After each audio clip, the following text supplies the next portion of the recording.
The 4 dripped slowly, marking time like a cruel clock.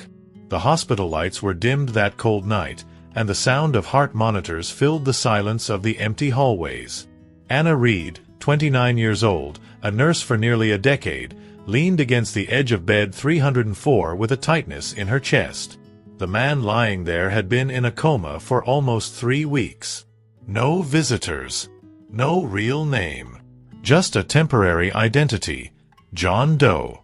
She didn't know who he was, only that his presence stirred something deep inside her. He looked to be in his early 30s, his face calm even in unconsciousness, with a slight beard and tousled brown hair. He had the kind of look that suggested he'd carried the weight of the world. Anna had wondered every day what had happened to him. An accident, they said. Nothing more. The hospital cared for his body, but she wanted to reach the soul trapped somewhere inside. Over the past few days, she had begun to talk to him. Share secrets, fears, memories, as if speaking to him helped fill a space inside her she'd never dared to name. That night, with the ward quieter than usual, Anna moved closer to the bed, sat in the metal chair beside him, and gently took his hand. It was warm. That alone gave her comfort, though she couldn't explain why. "Today was hard," she whispered, eyes moist.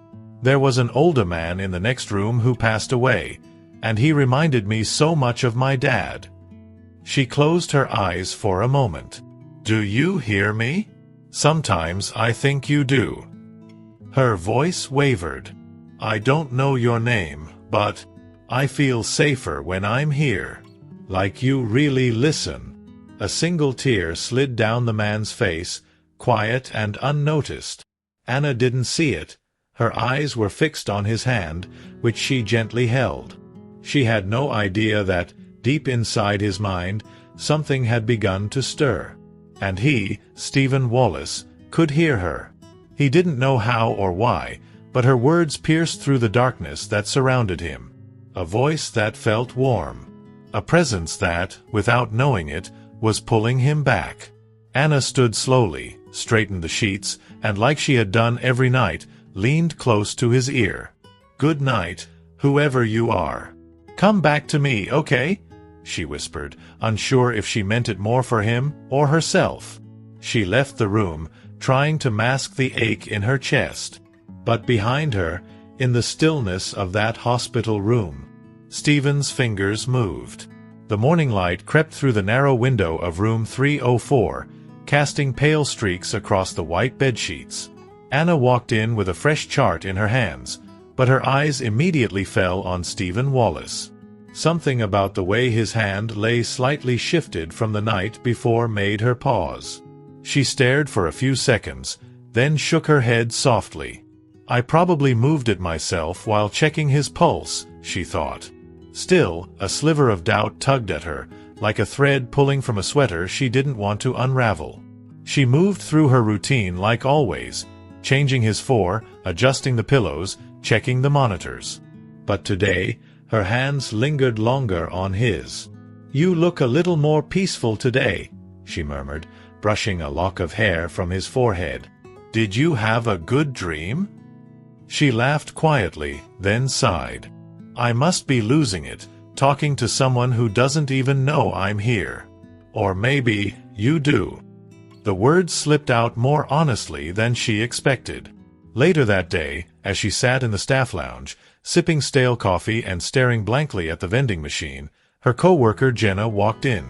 "You've been spending a lot of time with that John Doe, huh?" she asked, tossing her purse onto the counter. Anna smiled faintly. "Yeah. I don't know. There's something about him. He seems familiar in a way I can't explain." Jenna raised an eyebrow. "You sure it's not just the Florence Nightingale syndrome kicking in?" Anna rolled her eyes, but the comment stayed with her long after Jenna had left the room. That evening, as the hospital quieted again, Anna returned to Stephen's bedside. She sat down and pulled a folded piece of paper from her pocket. It was a letter she had written to her father after his funeral years ago, a letter she'd never had the courage to read aloud. Until now. Her voice trembled as she began. "Dad, I miss you every day. There's so much I never got to say." Her words filled the room, raw and honest. She didn't notice the slow, subtle twitch in Stephen's left hand. Somewhere deep in his subconscious, the words echoed. He couldn't move, couldn't open his eyes. But her voice reached places even pain couldn't. Anna. That name had started to mean something. Each syllable brought warmth. He didn't know her, not really, but her voice was like a thread pulling him out of a place that had no time, no sound, no self. Anna folded the letter slowly and wiped her tears. "You probably think I'm crazy," she whispered, standing to leave. "But it helps, talking to you. It really does." As she turned off the light, Stephen's lips parted, just slightly. His eyelids fluttered for the briefest moment. And in that silent, sterile room, something was waking up. The next morning, Anna walked into room 304 and froze. The heart monitor showed a slight elevation in Stephen's resting heart rate, nothing alarming, but different. Unusual. She walked closer and examined the screen, then looked down at his face. "Did you have another dream?" she asked, her voice soft, hopeful. She reached out instinctively and took his hand again. It was warmer than before. "You're changing," she whispered. "I don't know how, but something's happening to you." Her shift passed in a blur of routine and thought. She found herself drifting back to Stephen's room during every break, sometimes just to stand at the doorway. There was an energy now, faint but undeniable, like the tension before a thunderstorm. When she returned that afternoon with a book she'd been reading to him, she noticed something strange on the table beside the bed. A slip of paper she didn't remember placing there. She picked it up carefully. Written in shaky, almost childlike handwriting, were two words, "Find her." Anna's breath caught in her throat. She looked around, convinced someone was playing a cruel joke. But the handwriting, barely legible, was unfamiliar, and no other nurse had access to that room without her knowing. Her hands trembled as she sat beside him. "Stephen, was this you?" she whispered. She didn't expect an answer, of course. But she stared at the paper as though it might offer more. "Who is her?" That night, she took the note home, staring at it under her kitchen light like it was some kind of code. Her apartment was small, quiet, filled with second-hand furniture and framed photos of a life she didn't talk about much. One picture stood out, her mother, smiling by the ocean, taken years before she got sick.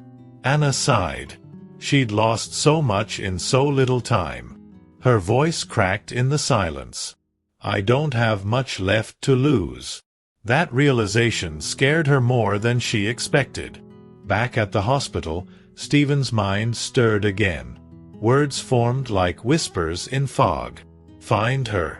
He didn't know what it meant, but he felt urgency rise through the haze. A woman's face flickered in his thoughts, warm eyes, a laugh like summer. But it wasn't Anna. It was someone else. Someone important. And he didn't know how to tell anyone. Anna returned the next day with more questions than answers. She tucked the note into her scrub pocket and looked at Stephen with new eyes. "Who are you, really?" she asked under her breath. But Stephen didn't move. Not yet. Still, behind closed eyes, something shifted again. And this time, he dreamed of fire, and a voice calling his name. Stephen's dream was different this time. No longer trapped in silence, he found himself standing in the middle of a burning hallway. Smoke curled from the floor. Flames licked the walls. But he wasn't afraid. He was searching. A woman's voice echoed through the heat. "Stephen, please don't forget." Her voice cracked like wood splitting under pressure, full of grief and something heavier, regret. He turned toward it, heart pounding, but before he could see her face, everything vanished in blinding white. In room 304, Anna sat reading aloud from the book again, but her eyes kept drifting to him. His eyelids had fluttered twice in the last 10 minutes. She tried to convince herself it was nothing, but deep down, she knew better. He was coming back, bit by bit. And whatever he was waking up to, it wasn't peace. It was weight, memory. "I wish I knew who you were before all this," she murmured, closing the book. "What you lost. What you're running from." That afternoon, she did something she hadn't planned. She asked the hospital administrator for access to Stephen's belongings. "Technically, they're unclaimed," she said.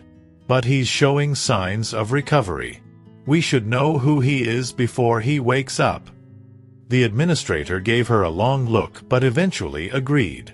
10 minutes later, Anna sat in a small back room with a sealed plastic bag in front of her.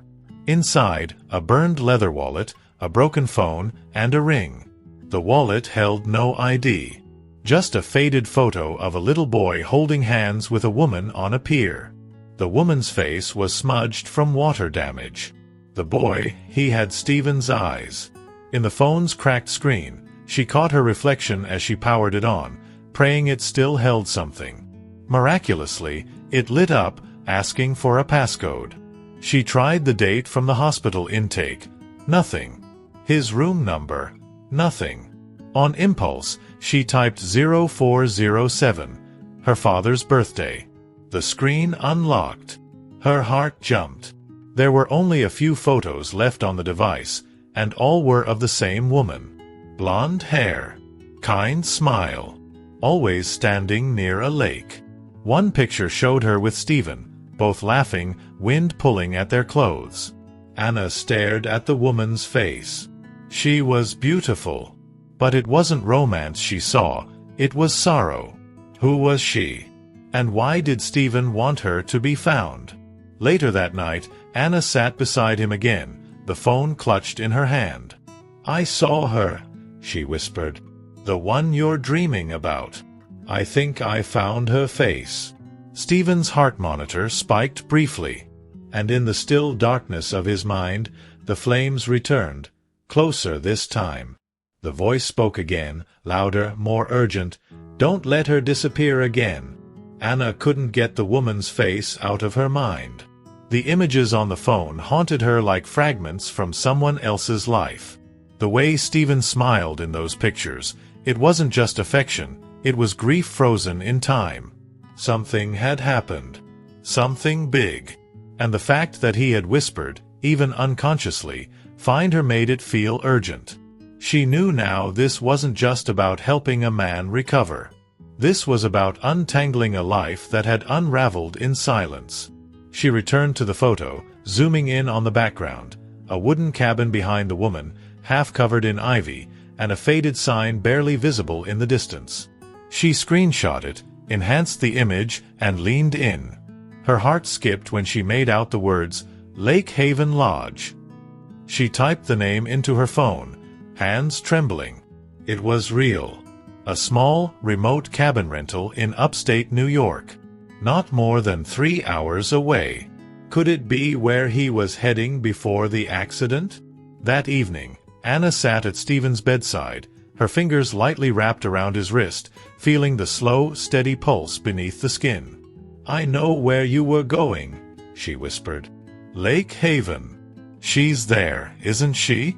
Or maybe that's where you lost her."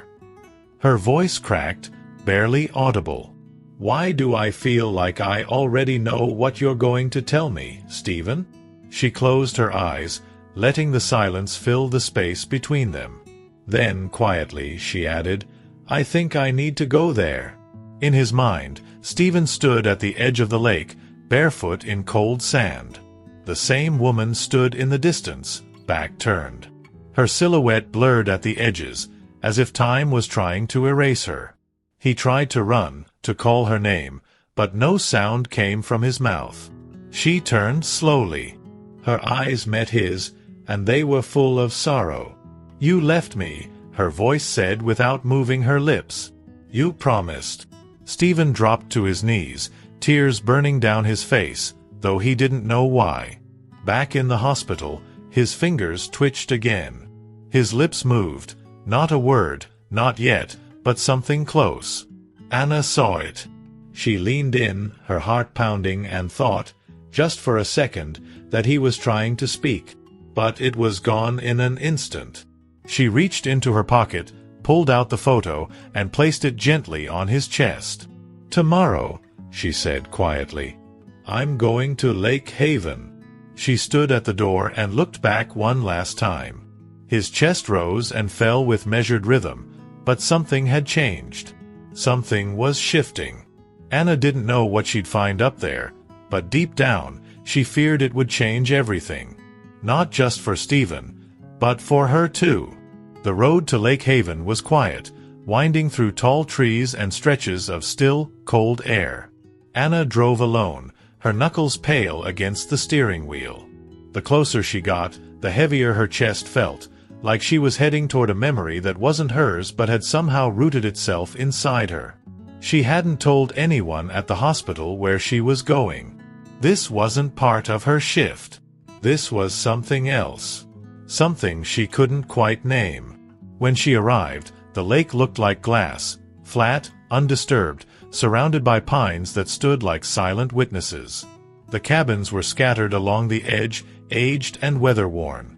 She parked in front of the main lodge and walked up the wooden steps. A woman in her late 60s opened the door before Anna could knock. "Can I help you, dear?"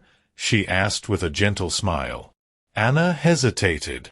Then she pulled out her phone and showed her the photo of Stephen with the blonde woman. "Do you know them?"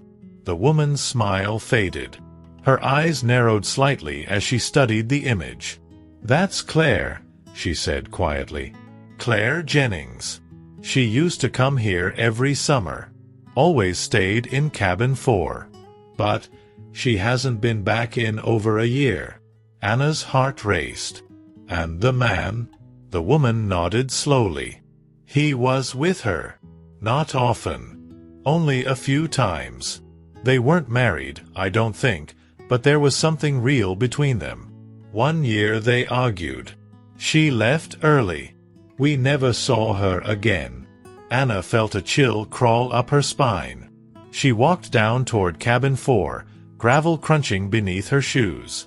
The door was locked, but the windows were dusty and untouched. Peering inside, she saw a coat still hanging near the door and a book open on the table, left exactly as it was. It was like time had stopped in that room. And something about it felt sacred, like she was standing in the middle of someone's heartbreak. She sat on the steps of the cabin and stared out at the lake. The wind picked up slightly, rippling the water. Anna's thoughts turned to Stephen, still lying in that hospital bed, still fighting his way back from wherever his mind had gone. Who was Claire? What happened here? She didn't have the answers, but she knew now this wasn't just his story anymore. It had pulled her in too deep.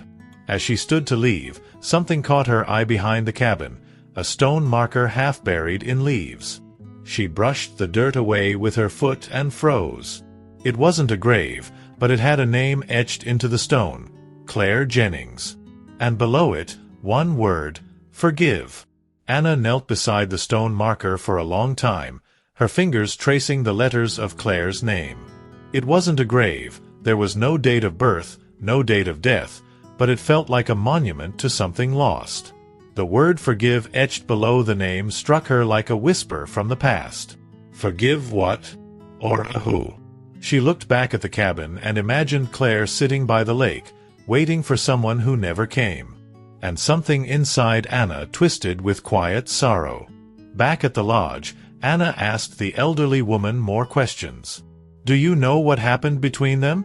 she asked, voice hushed, like she might wake a ghost. The woman sighed. "I don't know all the details. But Claire changed after that last visit. She stayed in the cabin alone for almost a week.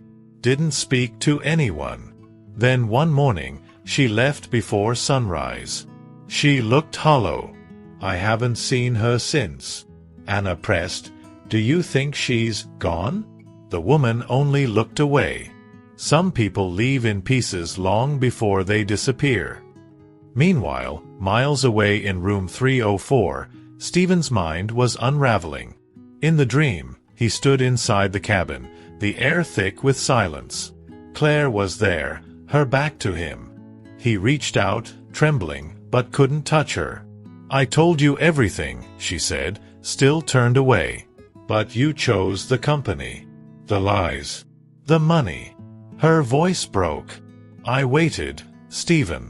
And finally, she turned to face him, tears running down her cheeks, eyes full of something too human to name. "I needed you, and you disappeared."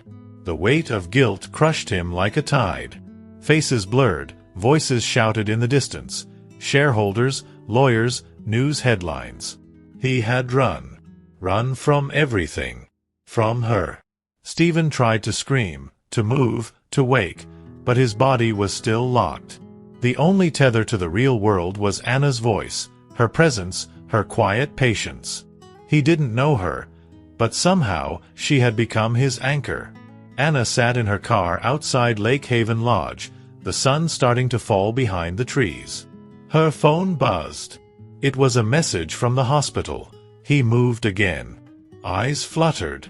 No speech yet. She stared at the screen, heart pounding. Something had changed. She felt it too, as if whatever had been frozen inside him was starting to crack. She looked back one last time at the lake, at the cabin, at the marker with Claire's name. "Whatever happened here," she whispered, "it's not done with you yet." Then she started the engine, unaware that in room 304, Stephen Wallace's eyes were about to open for the first time in 24 days. Stephen's eyes opened slowly, the world flooding back in pieces. Blurred light. The sterile scent of antiseptic. The faint beep of machines. Everything was distant, underwater. But there was a voice, low, familiar, gentle, cutting through the fog. A nurse called out to the doctor as monitors began to spike. "He's awake." And Stephen, though his throat burned and his body ached, blinked again. The room solidified around him. He was alive. And somewhere deep inside, he knew, Anna had brought him back. Hours passed in a blur. Doctors tested his reflexes. Nurses whispered his name. But all Stephen could think about was a single face, hers. Not Claire. Not the woman he had left behind. But Anna. The one who stayed. He tried to speak, but only a whisper came out. When they asked if he remembered anything, he nodded slowly. "The lake," he rasped. "The fire, and a promise I broke." They exchanged glances, unsure what to make of it. But Stephen knew what it meant. Claire's voice still echoed in his mind. And the guilt had returned like a shadow. Anna stepped into the hospital the next morning, unaware of what had happened. She stopped by the nurse's station and was met with wide eyes and hushed voices. "He's awake," Jenna said softly. "Since last night. They've been running tests. He hasn't said much, but he asked for you." Anna froze. Her heart leapt and sank at the same time. She wasn't ready. Part of her didn't want to know what he would say. What truths would come out now that silence could no longer protect either of them? She walked into room 304 slowly, her fingers gripping the strap of her bag like a lifeline. Stephen turned his head toward her with effort, his eyes meeting hers for the first time.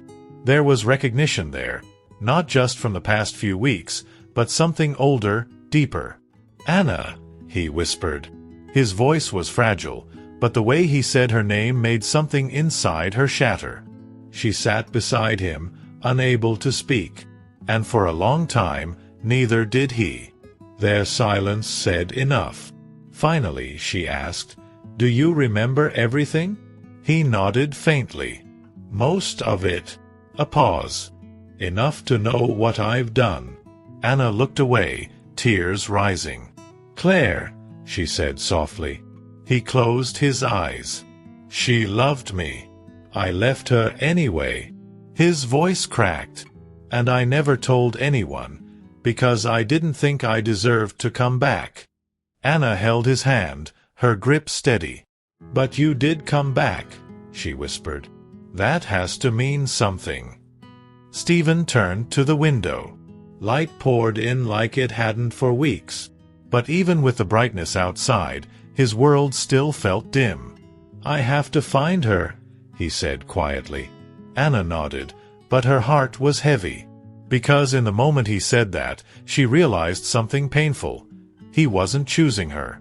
The hospital corridors blurred as Anna hurried toward room 304, clutching a manila envelope she'd retrieved from Lake Haven Lodge's office. Inside were letters Claire Jennings had written to Stephen, pleading notes, excuses, memories scribbled in haste. Anna paused outside his door and took a steadying breath. She hadn't intended to read them all, but something in Claire's handwriting cried out for understanding. Now she held Claire's final letter, stained and folded into thirds, as if every crease bore the weight of unspoken sorrow. Stephen sat proped against the pious, pale and weary, his eyes shadowed with regret. When Anna entered, et looked up, alert but fragile. She crossed the room and placed the envelope gently on his bedside table. "These were in her cabin," she said softly. "He took, you should have them." Stephen's fingers trembled as he reached for the topmost letter. He never opened them, he confessed, voice thick. He was too scared to face what she'd written. He slid the first letter free and unfolded it with care. Anna watched him read, each line etched like a confession in his expression. Claire's voice, her hope, her fear, her heartbreak echoed in the silence of the room. She spoke of love that burned too brightly, of promise broken, of nights spent alone by the lake. Stephen's face shifted from sorrow to anguish, and finally to a hollow acceptance. He folded the letter and closed his eyes. "She deserved better," he whispered. "She needed me when it mattered most." Ashes warden between them, fragile as glass. Anna sat beside him and gently squeezed his arm. "You can't change the past," she said. "But you can make things right now." Stephen opened his eyes, meeting her with a raw intensity. "You have to find her," he murmured. "You have to say I'm sorry. Even if she never answered." The decision trembled on his lips, a fragile and urgent à his recovery. Anna nodded, together attached. "We'll find her," she promised. "I'll help you." Outside the room, the afternoon sun slanted through the windows, warm buffeting.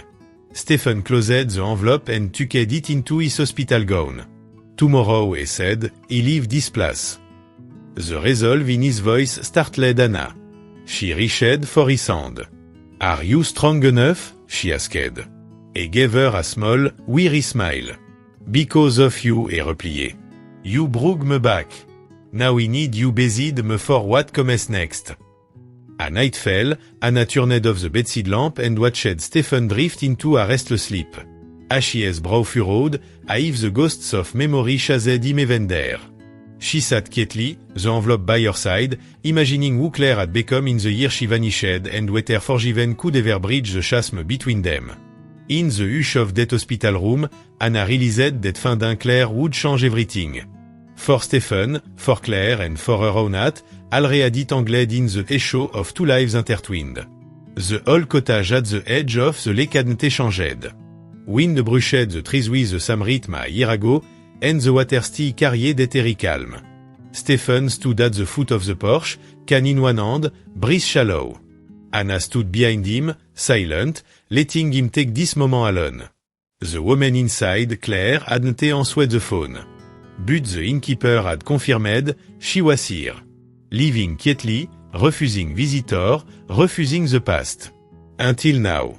Stephen raised his hand to knock but hesitated. The weight of the years pressed on his chest. The letters. The silence. The choice.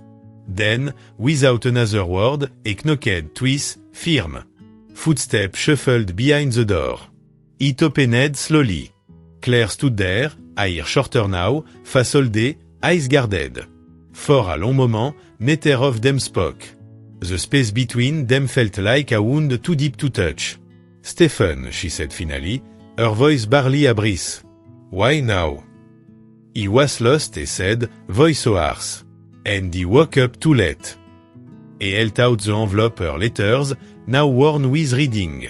I read every word. I remember everything. I'm not here to rewrite it. I just. I needed you to know I never stopped loving you. I just didn't know how to live with what I done. Claire's eyes filled, but her expression didn't break. I begged for that answer, she said. For months. And then I buried it because I thought you were dead. Her voice trembled. So part of me died too. Anna stepped back, given them space, but her chest ached with every word. She had helped him get here, helped him heal, but now she saw it clearly, this was not her chapter to finish. Claire stepped onto the porch and looked at Anna for the first time. You're the nurse, aren't you? Anna nodded softly. He was with him. Through the coma. Through the silence. Claire studied her. And you love him. It wasn't a question. Anna didn't answer right away. I let myself care for someone who wasn't mean, she said. But I never asked for anything in return. Stephen looked between them, torn between past and present. I owe both of you, he whispered. But I only get to move forward if I'm honest. Claire looked at him. And what is the truth? He stepped forward, slower now, his voice steady. That I want to make peace with you, Claire. But the part of me that was buried out there in that lake, it doesn't belong to you anymore. Claire closed her eyes. A single tear rolled down her cheek. Then she stepped aside. Come in, she said quietly. Stephen turned to Anna, who smiled faintly through her pain. Go, she whispered. This is your door to open. He nodded once. And I crossed the threshold, Anna turned away towards the lake, toward her own Kierod red, knowing she hadn't lost. She had helped a man find his truth. And in doing that, found her own.